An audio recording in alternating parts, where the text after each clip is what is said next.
Mesdames, Messieurs, bonjour, bienvenue dans l'hebdomadaire des marchés du FX et nous sommes le dimanche 8 avril 2018. Comme chaque dimanche, nous allons revenir aujourd'hui sur les principaux événements financiers de la semaine passée et analyser la façon dont ils ont influencé les marchés et les marchés des devises et des commodités.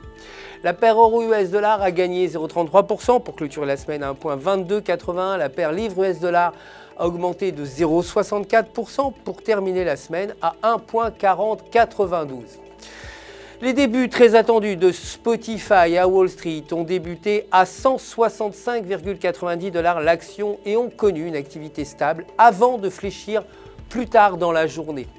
Les débuts du géant de la diffusion musicale ont pris fin avec un cours de clôture à 149,60$, ce qui a donné à Spotify une capitalisation boursière de 26,6 milliards de dollars.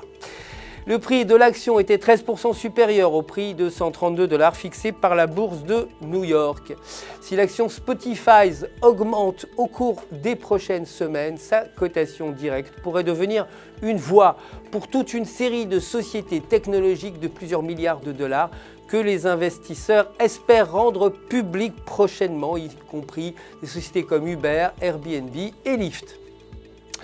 Côté matières premières, l'or a augmenté de 0,57% à la clôture du marché la semaine dernière en terminant à 1336,10$. Le pétrole brut a terminé en baisse de 2,33% à 62,06$ le baril.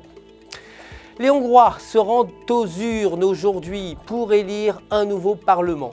Beaucoup croient que les résultats seront une troisième victoire consécutive pour Viktor Orban, qui a fait une campagne sur un programme anti-émigrant. L'actuel Premier ministre a promis de prendre une revanche morale, politique et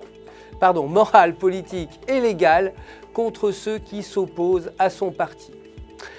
Pour terminer, les indices, le Dow Jones a clôturé la semaine en baisse de 2,34% à 23 932,76 points. Le S&P 500 a perdu également 2,19%, atteignant une valeur de 2604,47 points. Et enfin, le Nasdaq a perdu 2,28% pour atteindre 6915,11 points.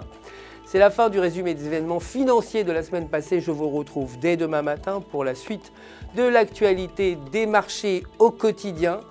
D'ici là, restez évidemment en notre compagnie sur www.ufx.com pour tous vos besoins en trading et pour retrouver, vous le savez, votre coach personnel qui répondra à toutes vos questions. Toute l'équipe d'UFX se joint à moi pour vous souhaiter une excellente semaine de trading.